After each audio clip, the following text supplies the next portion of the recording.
Bonjour, nouvelle vidéo à la grange. Alors ce coup-ci on prépare la dalle, on est super en retard parce que ça fait un petit bout de temps que ça s'est écoulé, mais là vous allez voir la préparation et surtout le début de l'électricité. Allez, c'est parti.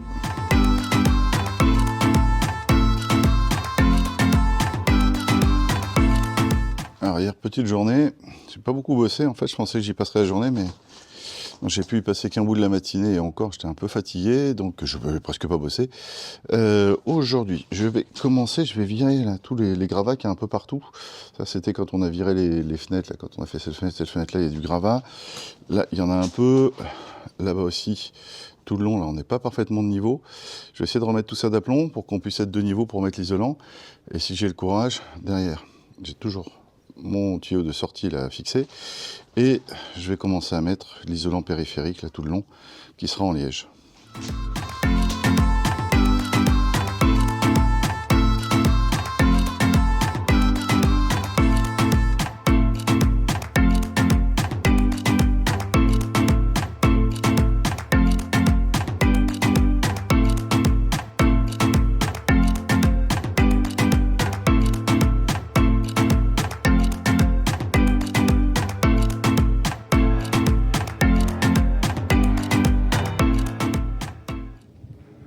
Le maçon est venu cette semaine, c'est la reprise là, après les vacances.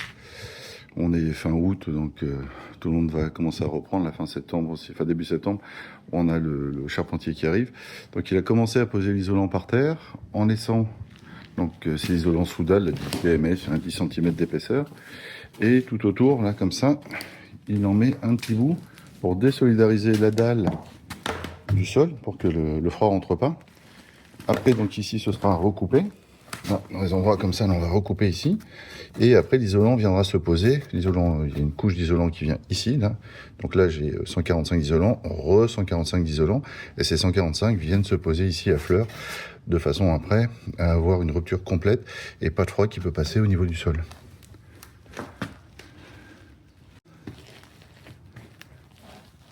La partie cuisine. Donc on est toujours fin août, on voit le temps qu'il fait. Merci à Normandie. Donc il s'est arrêté ici. Là, moi aujourd'hui, je vais profiter qu'il n'y a personne. Je vais ranger tout ce merdier là, parce qu'il y en a un petit peu partout. Je vais essayer de repasser un petit coup aussi pour que les graviers soient bien de niveau. J'ai encore une fois mon satané drain qui s'est barré. Et j'ai toujours mon tuyau là-bas qui n'a pas été scellé là en sortie de drain. Faut que je m'en occupe aujourd'hui aussi.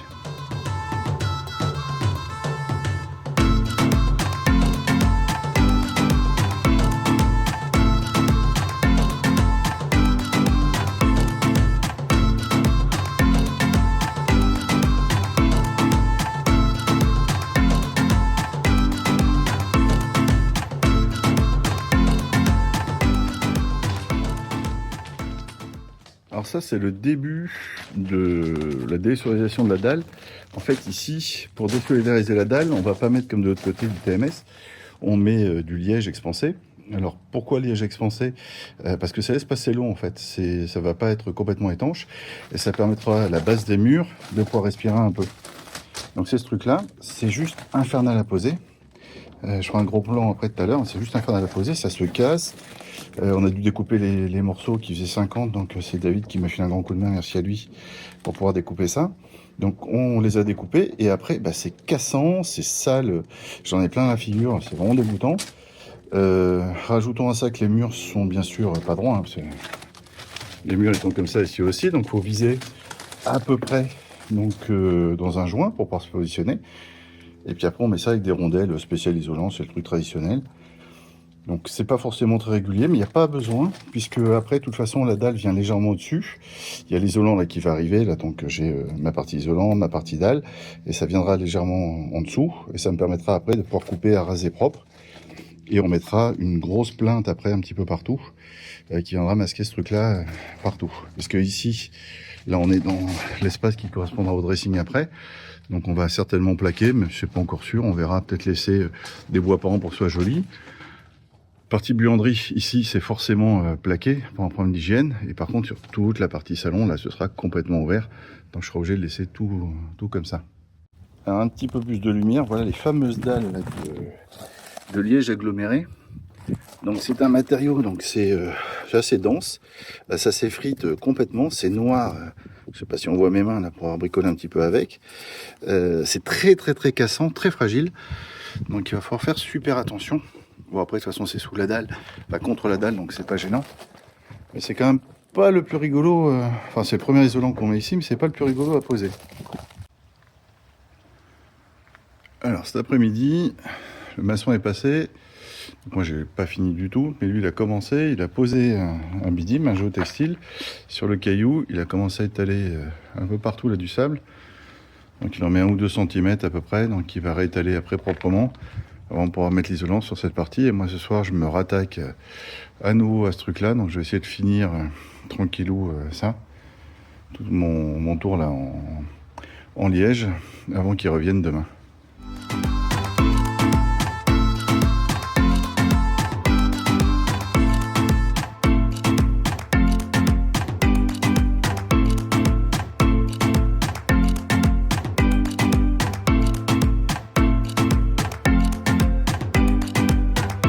Pareil, ici, un truc qui a bougé. Bah maintenant, il n'y a plus rien pour tenir la mezzanine. Elle est accrochée au plafond.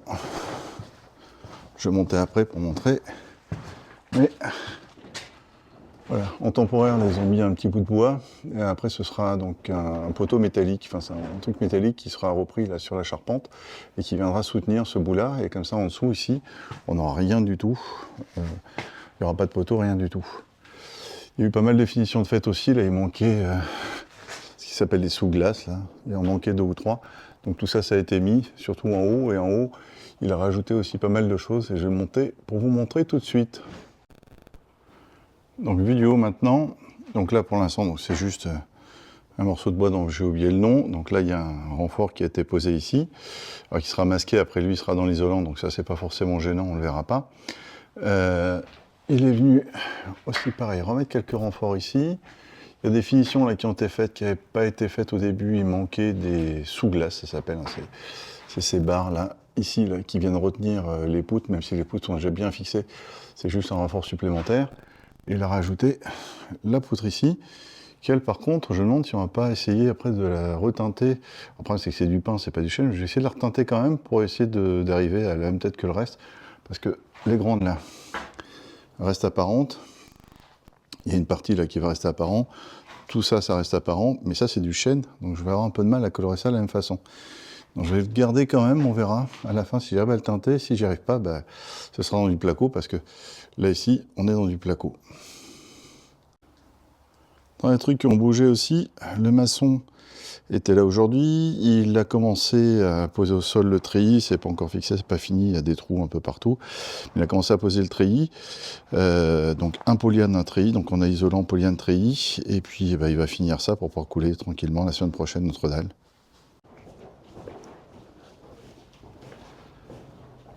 La grande dalle est prête à être coulée. En fait tout est prêt, le maçon est prêt, mais on n'a pas reçu les rupteurs thermiques, puisque ça, en fait, ça servait juste à délimiter l'endroit où il fallait s'arrêter pour le ferraillage. Ça va être un rupteur thermique sur lequel sont posées les fenêtres. Pas du espèce de polystyrène, pas du, comment ça s'appelle, pas du TMS comme ça. Donc c'est un vrai rupteur thermique. Et lui, il est en retard. Donc on l'attend là pour toutes les baies vitrées qui sont dans la partie extension. De l'autre côté, on n'a pas besoin, parce que les fenêtres seront dans une partie isolée. Donc ça pose pas de souci, alors qu'ici, comme elles sont pas dans une partie isolée, il faut forcément mettre un rupteur un petit peu partout, notamment au niveau de la dalle. Hier, les charpentiers sont venus et ils ont posé ce truc-là. Là, donc c'est un rupteur thermique, c'est-à-dire que c'est pas un isolant, c'est vraiment un rupteur thermique. Donc c'est quelque chose, c'est du polyuréthane recyclé apparemment. Donc c'est très très dur, c'est vraiment c'est super dur, on peut marcher dessus sans s'en abîmer, c'est très très costaud. Et ça va servir en fait pour vraiment désolidariser. Ça c'est mon extérieur ici. Là j'ai ma dalle qui sera ici, donc elle arrive juste à fleur ici, hein, elle fait 13 cm d'épaisseur, donc elle arrive juste à fleur. Et ça va désolidariser complètement l'intérieur et l'extérieur, et pour autant me permettre de poser les 400 ou 500 kg de baies vitrées qui arrive ici, parce que je sais pas si on voit, mais je suis dans la cuisine. Donc là, voilà, elle fait quand même 4,60 m la bestiole, donc sur 2,15 m de haut, donc c'est quand même un très très joli bébé. Donc il faut quand même pouvoir la soutenir. Et il y a ça partout où il y a besoin. Donc sur ces trois là aussi, en sachant qu'ici il y en a besoin, côté salon il n'y en a pas besoin du tout, puisque là on sera dans, pareil, elles sont posées dans une partie isolée, mais ça nous permet d'avoir en fait toutes les baies vitrées à l'intérieur sur la partie isolée. Donc ça c'est le fameux matériau, donc ça arrive en grand panneau, hein. Donc là il a choisi, c'est du 50, le charpentier a choisi du 50, il l'a déligné pour nous faire ce qu'il fallait après pour pouvoir les poser. Donc voilà, je sais pas si on voit bien à quoi ça ressemble. Donc c'est des matériaux recyclés en fait, et puis après ultra durci, c'est la marque, c'est Arctic, je sais pas s'il y en a qui connaissent. Et c'était un conseil d'un ami, on va dire, qui nous a dit c'est le top du top, ça, pour vraiment avoir une vraie rupture thermique et pas avoir de pont thermique en fait sous les baies. En préparation ici, on avait commencé à sortir un certain nombre de choses, hein, tout ce qui est sous dalle là pour le salon. En fait, on n'a pas grand chose sous dalle, on a fait le choix de tout passer dans les cloisons. Donc par contre, j'avais pas trop le choix parce que avec les murs là-bas, donc repasser quelque chose là-dedans, c'est très compliqué. Donc tout ce qui est sous dalle est ici. Et donc là, on aura le tableau électrique, donc certainement sur la partie de gauche, je pense la partie 220, la partie courant faible à droite. C'est pour ça qu'on a plein de gaines vertes là dans tous les sens, parce qu'il y a le portail, les caméras, des trucs comme ça, un peu dans tous les sens. Et maintenant, on va tout faire arriver d'ici. Donc là, on va tout faire redescendre. On va se débrouiller pour faire un truc à peu près propre avec le 220, un truc à peu près propre avec le courant faible. Donc aujourd'hui, le but du jeu, ça va être de tirer tout ce qui est sur la façade. Donc il n'y a pas forcément grand chose, mais j'ai quand même les trois volets qui sont ici. J'ai mes trois autres volets là-bas. Il y a de la lumière là sur ce pignon, enfin sur cette façade, lumière sur ce pignon, sur celle-là on a décidé qu'il n'y en avait pas. Porte d'entrée, il y a de la lumière aussi, plus 2-3 choses, des caméras, des choses comme ça, détecteur de présence ici, détecteur de présence, enfin il est pas là, il est là-bas. Mais voilà, il y a quand même un petit peu de boulot, donc on va tirer du câble, donc on va tout faire passer par en dessous, et puis après, pas le choix, faut bien qu'on remonte, donc on va remonter dans ce petit coin ici. Et après, donc, ce sera au-dessus, ça passera, il y aura une petite partie technique dans ce qui est ici, c'est la chambre, là, mais ici, on aura une petite partie technique, donc la cloison fera forcément un petit décroché ici pour faire passer tout ça. On est parti, on va essayer de se débrouiller maintenant pour trouver de la place dans la charpente pour passer tout ça, ce qui est quand même, ce qui va pas être une mince affaire, je pense. Alors, on a quelques petits trucs pour bricoler aujourd'hui.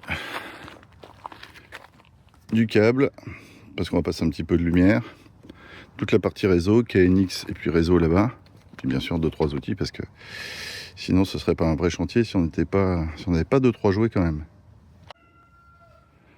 Dans un investissement bizarre aussi pour le chantier, j'ai acheté ça. Donc ça, c'est un dérouleur de gaine. Alors normalement, c'est pas fait pour ça, mais pour la gaine ICTA comme ça, c'est juste introuvable ou franchement hors de prix, parce que c'est que du matériel professionnel. Ça, normalement, c'est pour les tuyaux de chauffage au sol. Et ça va me permettre de sortir et de dérouler les 2 km de câble que j'ai à faire, de gaine et de câble, parce que j'ai quand même un peu plus de 2 km, parce qu'il y a une partie gainée, une partie pas gainée. Donc en tout, ça fait 2400 mètres de tuyaux comme ça à sortir. Donc ça permet en fait de pas s'embêter. On tire, ça déroule, et c'est directement tout droit, sans avoir à s'embêter, à faire quoi que ce soit. Bon, on verra si c'est bien. Je l'ai payé pas cher sur Amazon, donc on verra si c'est aussi efficace que ce que j'espère. Mais normalement, j'espère qu'on ne sera pas embêté à passer des heures à dérouler. Enfin, c'est pas dérouler, c'est démêler surtout les gaines, parce que quand on les déroule n'importe comment, c'est toujours un peu compliqué. Alors, le boulot d'hier, on a monté une bonne partie des câbles, enfin tout ce qui était à faire passer. Donc on a pas mal de choses, parce que on a ici donc les volets là qui vont être bientôt fixés ici, il va y avoir une boîte de dérivation ici, les lumières de cette façade là qui sont passées, les lumières de cette façade là, ici là, qui sont passées aussi, lumière extérieure hein, bien sûr. Là-bas, le vert, c'est un capteur de présence. Les verts ici, là, et de l'autre côté, hop, ça c'est des caméras pour plus tard. Sur cette façade-là, on a fait passer, bien sûr, donc les volets. Donc j'en ai un ici, 2, 3. La lumière qu'il y a ici, et on va alimenter aussi ça, les yeux de bœuf, pour faire passer des petites lumières derrière. Donc tout ça c'est tiré, c'est à mettre en place. Ici, c'était un peu plus compliqué. On ne savait pas trop où passer, donc on est passé ici le long, sachant que ici, j'ai 2 fois plus de câbles que ici, mais Bizarrement, ici j'ai pas de place et j'ai une planche derrière qui m'embête. Rajoutons à ça que pour fixer les colliers, donc avec des petites accroches, je sais pas comment ça s'appelle, là, qui sont vissées, j'ai pas de place en hauteur pour les fixer loin, donc c'est trop près par rapport à ici, donc c'est un petit peu dégueulasse. Bon, c'est pas grave, de toute façon c'est à refaire. On a passé une centaine de Colson déjà hier dans la journée, et il faut savoir qu'il faut tout virer. Ici, on l'a fait passer là au plafond. Hop. Alors pareil, ça c'est du temporaire. Ça virera quand on fera l'isolation. Par contre, le chemin, celui-là, il est définitif. Ça passera réellement par ici. Hop, on a fait le tour par là. Et ça redescend. Ici, on a un vide technique qui avait été laissé exprès là pour les charpentiers. Donc, qui sera rebouché après. Mais pour l'instant, voilà. On peut passer ici. Alors là, c'est les premiers câbles pour l'extérieur. Mais c'est par ici que passeront... Alors pas tous, mais une bonne majorité des câbles qui vont alimenter les prises de cette partie, les lumières de cette partie, tout ce genre de choses doit passer par là. Et on doit passer ici aussi 3 des gaines de VMC, ou 4 je ne sais plus d'ailleurs, pour toute cette partie ici, en sachant que pour cette partie-là, on n'aura pas le choix.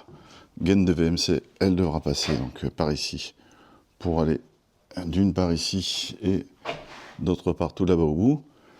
Et il y a celle qui doit aller dans cet angle-là, où pour l'instant on ne sait pas si on la fait passer par là, hop, remonter, on redescend, on est passé par là, ou si on lui fait suivre le même chemin que celle-là. On verra, ça ce sera au dernier moment qu'on se décidera. Alors ici, j'ai mis une petite planche en bois, parce que je vais fixer les boîtes de dérivation dessus. Là, j'en ai deux. Une qui correspond aux 3 volets de cette façade-là. Là, ils sont tac, tac, et bien sûr ici, plus les 4 lumières.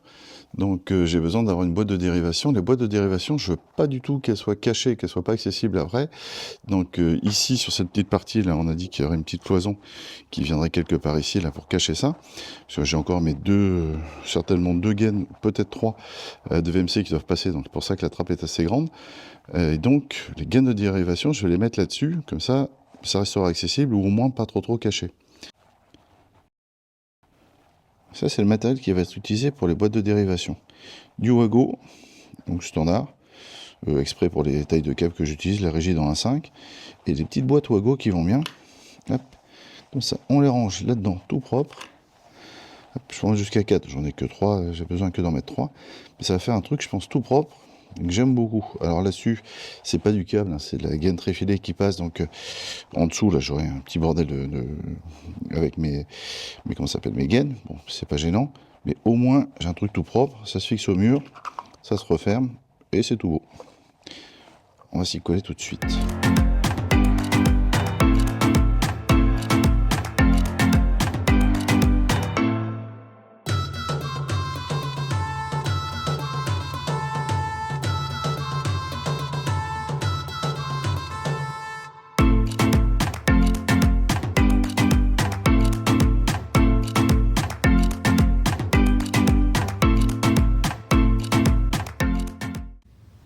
Non, ça j'ai oublié de le filmer tout à l'heure, mais j'ai mis des petites étiquettes aussi sur les boîtes de dérivation pour les différencier, ce sera plutôt pas mal. Alors, je suis pas sûr a posteriori que je sois vraiment fan de ces trucs parce que en fait on a les câbles qui dépassent, ça fait pas super propre contrairement à des trucs carrés tout bêtes où on peut rentrer les gaines dedans. Bon, à voir, le but du jeu c'est que ce soit protégé, propre, qu'on n'ait pas des fils qui se prennent partout, ça fait le job. Bon, vu le prix, je suis pas sûr que... J'en ai commandé beaucoup, mais je suis pas sûr que j'en recommande après. On verra.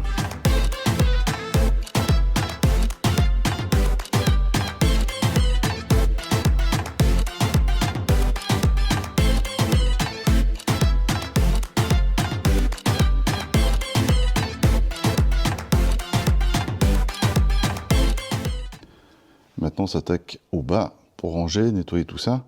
Parce que j'ai tout qui traîne en vrac n'importe comment. Et les dallagistes arrivent dans pas longtemps.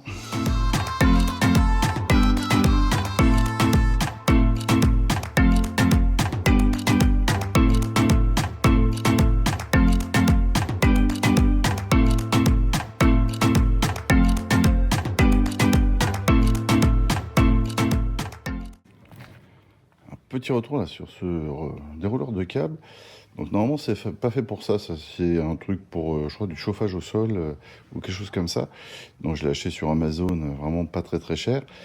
C'est vraiment super pratique. On n'a jamais de nœuds, on n'a jamais de tortillons dans tous les sens.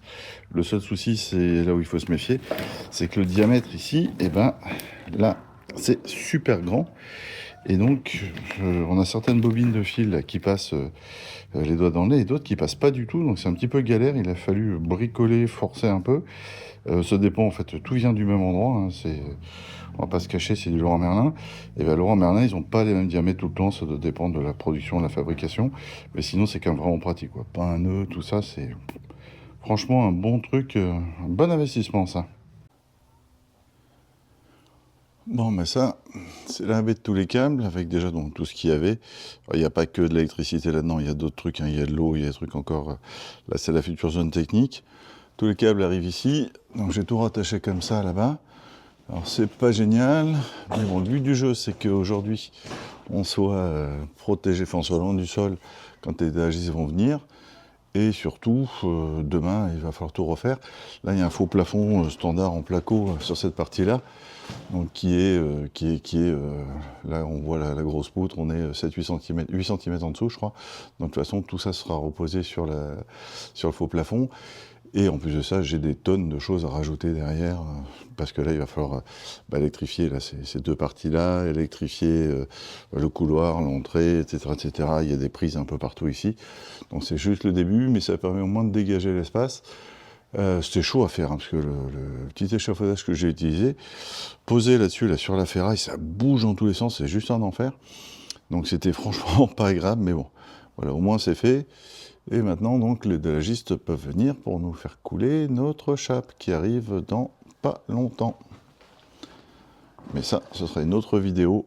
Donc dans la prochaine vidéo, si tout va bien, on a un sol complet sur le rez-de-chaussée.